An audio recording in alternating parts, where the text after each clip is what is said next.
اللهم لولا أنت ما اهتدينا ولا تصدقنا ولا صلينا اللهم لولا أنت ما اهتدينا. Can Jesus be the Messiah of the Tanakh? No, there's no relationship between the two. This is a mind-blowing thing. They're angry at the institutions that did this. Terrible manipulation. My rage is... Hello and welcome everyone. And today we are joined by a very special guest, Rabbi Tovia Singer.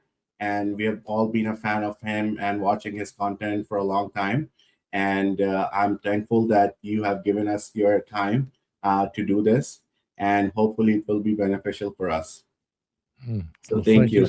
Thank you so much for having me. Yeah. So topic for today is that Jesus, a failed Christian Messiah. So we're gonna talk about that. And Sure. So I have been watching your content for a long time. Most of this is gonna be organic, and I'm gonna be doing it from my memory. Can Jesus be the Messiah of the Tanakh? No, there's no relationship between the two. In Tanakh, we have very clear prophecies of a world that has been redeemed, about a time when there's a worldwide peace. There's a universal knowledge of God, where the whole world will know the one God of Israel and worship him alone. And he'll be king of the whole world. Right now, a big part of the world is not on board. And there'll be a temple in Jerusalem, the ingathering exiles. These are all just so everyone's clear, like if you sat down and read Isaiah 11 right now, anyone can. Isaiah is not an easy book. That's like a real easy chapter. You would right away get exactly what's supposed to happen. There's nothing resembling that occurred either in the first century, in the Christian century, or in the 19th century, the century of Joseph Smith. It's just nothing remotely resembling that. Now, sorry to interject. I wanted to ask you, because I saw one of your video where you were talking about Isaiah 11 verses 1, 2, 3, where, he's going to be servant or slave, or it will have a fear of Lord in his heart. So God cannot have fear of anyone. And then in another video, I think you did it in Indonesia or Manila, I'm not sure. But you were saying that when Jewish kids, they are going and starting to learn and memorize, Tanakh, the books they start with, like Habakkuk or Zechariah. So you shed some light on Habakkuk 2:14 and Zechariah 14:9. And you said that based on these things, Jesus can never be the Messiah. If you can shed some light on that. Yeah, this is like very, very simple. So Habakkuk chapter 2, verse 14 is very similar to Isaiah chapter 11, verse 9. And I just encourage people to read it. Like, the knowledge of God will cover the world as the water covers the sea. So very, very simple. It means now we live in a world where there's great sin and rebellion against the true God. There is many, many people who don't worship the true God, submit to the truth. All that's happening. But we know from Tanakh that, in fact, in those days, no one's going to have to teach anyone about God, because they'll all know him, from the least of them to the greatest of them, declares Lord. And Christians should know that. Why should they know that? Because they quote Jeremiah 31 all the time. The problem is, this is why I like Christians, because I know what's happening to them. They go to church. Like, most of them that I know are very nice people, and I'm clearly not, I'm not patronizing Christians, because some of the stuff I say could be offensive to Christians. But all they do is they're just reading passages completely ripped out of context. So we are Jeremiah 31 tells in those days no one has to teach his neighbor or his friend about God. They'll all know me. That's the key. That's the most important prophecy of all, is the worldwide knowledge of God. That's the most important thing, that everyone will know one God. There'll only be one religion in the world, full stop, period. And no one wants to dominate anyone, but everyone will know the truth. And there's no reason for someone to worship something that they don't believe in. So that's what's key about that. Everyone will get it. That's key. Yes. And I like the word you used to say that Christians are getting loaded up with these kinds of concepts. I thought you were going to use that word. But also, we're going to come back to Jeremiah 31, verses 29 and 30 about, replacing the sins of someone else, and Ezekiel 18. But we'll just go with the flow. And so before the second question, I think there are 3-4 things we need to discuss. So there is a Psalm of David 22, and then Isaiah 53. Now with Psalm of David 22, I heard you say, and then I've read some rabbinical commentaries on this, that I think you mentioned Psalm 16 or 17, and then what's going on around the life of David. And I heard you, if I'm quoting you right, you said that it's kind of like a song you hear at a, I mean, basically what you were saying was that the things happening in David's life where his wife doesn't want to share the bed or the room with him, his son wants to unalive him, stuff like that happening, and he's losing hope that God, when his ancestors used to call him, they used to receive the reply right away, and there's a silence in there. So if you could please shed some light on Psalm 22, which Christians use, and especially the piercing part, and then some references to 16 and 17. Of course, of course. So all these chapters are autobiographical, meaning King David, of blessed memory, had a very difficult life, as you correctly pointed out. Imagine having a child that wants to kill you. That's horrible. Imagine having a wife that disrespects you, like a best friend who betrays you. And I want to speak to you, the viewer. Has anyone ever betrayed you in your life? I mean, that could destroy a person. Betrayal. That means not a stranger at Walmart. Someone that you know, someone you love, and someone you trusted betrayed you. Imagine that. That's what King David's life was all about. It was like everyone was turning against him. And he wrote about his pain and anguish. And now he cries out to God, and sometimes he doesn't hear anything, just crickets.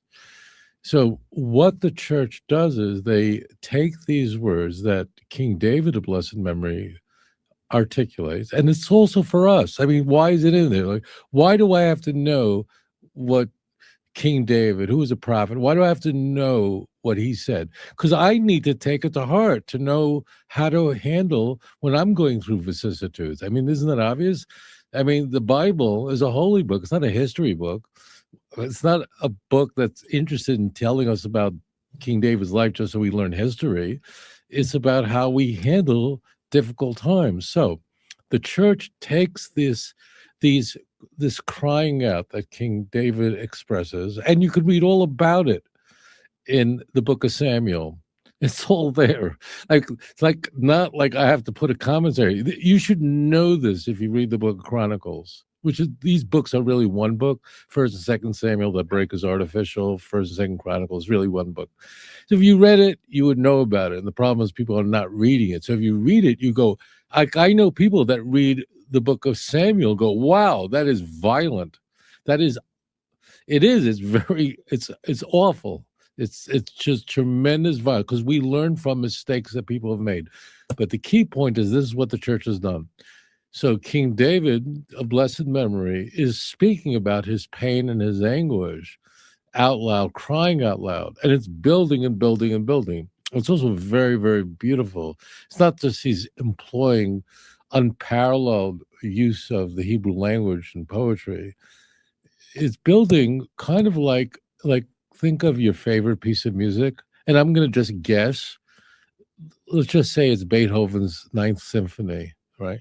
So those first three movements are just building. When you get to the fourth movement, it explodes, right? That's how these things work. So these psalms are all building up to Psalm 23. But the key point is the church then takes these passages that David spoke about his own anguish and puts them in the mouth of Jesus.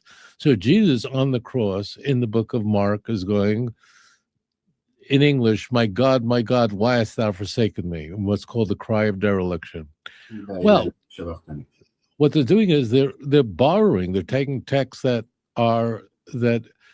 David said and made it like as though Jesus said, and they go, well, look at that. Jesus said exactly what it says in the book of Psalms. 1,000 years later. So that's what's very, very important. So King David is speaking about himself, about his own anguish and pain, and then the church then copies and pastes that. And then and then Psalm 22 is very key. It's often the church has called it the crucifixion psalm, and what's germane is that the church takes these passages and applies it to Jesus, and the writers of the Gospels did that. One passage that the Gospels didn't do that to is Psalm 22, verse. In a Christian Bible, it appears as verse 16, and a Jewish Bible appears as verse 17. And your question is, what's happening there? And here, the church has completely altered the text. So that text, if I read it to you in a Jewish Bible, right, it would read something like, dogs have, animals have surrounded me, like a lion, they're at my hands and my feet. Yeah. So it's not really clear who it's speaking about, right? But if you open a King James Bible, this time it would be verse 16, the last words are Ka'ari Yodei V'Raglai, like a lion, they're at my hands and my feet. So what did they do? They just changed the word Ka'ari, rendered as pierce, which obviously sounds like a crucifixion, but it's a complete distortion. It's not just distortion. It's a complete fraudulent use of the text. I mean, it's changed the word. It's not just ripped out of context. It just changed a simple Hebrew word, ka'ari, which means like a lion. So that's Psalm 22. That's what all these are. Now, notice that we're going 16, 17, 18, 19. All these Psalms, King David is talking about his pain and anguish. Psalm 23 is the fourth movement of Beethoven's Ninth Symphony. God forgive me for using that as a metaphor. As the Lord is my shepherd, and so on. And then King David says, now I get why I suffer so much, and I know God's with me. So that's how David is feeling, in my opinion, because I'm not a Christian. I read it, and I read it what the text says.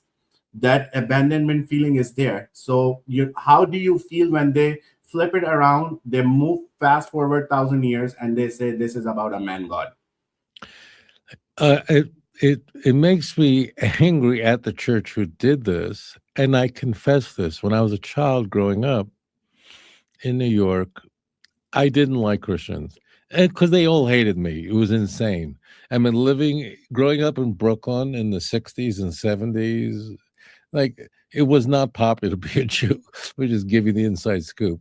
Yeah. And we were surrounded by Roman Catholic kids. They were Hispanic, Irish, Italian. They didn't like us. And they made it very clear. It was a violent environment. So I thought Christians were completely insane. What happened later was I first met very, very nice people who were Christians. And number two is I began studying the Christianity, means studying the religion, and I realized, I get it. These people are not evil or bad. I'm not angry at them, but rather I'm angry at the church, the institution that has corrupted the text, left Christians so vulnerable. I know, all my Muslim friends, they all have a Quran in their home that's in Arabic. And that's really important to them, to be able to recite their prayers in the original language. To an Orthodox Jew, Hebrew is, you can read Hebrew like you can read it, the Havdalah newspaper. I mean, it's just rudimentary to read Hebrew.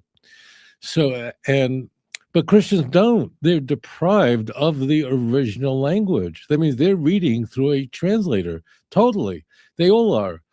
It would be maybe 1 in 10,000 actually studies biblical Hebrew or Greek or whatever. They don't. They're reading King James, or if they're English speakers or whatever, NIVs or whatever it is. Yeah. So therefore, this is a mind-blowing thing. I mean, they don't even have to take it out of context. They could actually change the meaning of words in the translations and corrupt it. But I'm angry at the institutions that did this. I'm not angry at Christians at all. I feel they're victims of this terrible manipulation. My my rage is that people who are dead now, and that's the church that did this. Yes, absolutely. So إن الله وملائكته يصلون على النبي يا أيها الذين آمنوا صلوا عليه وسلموا تسليما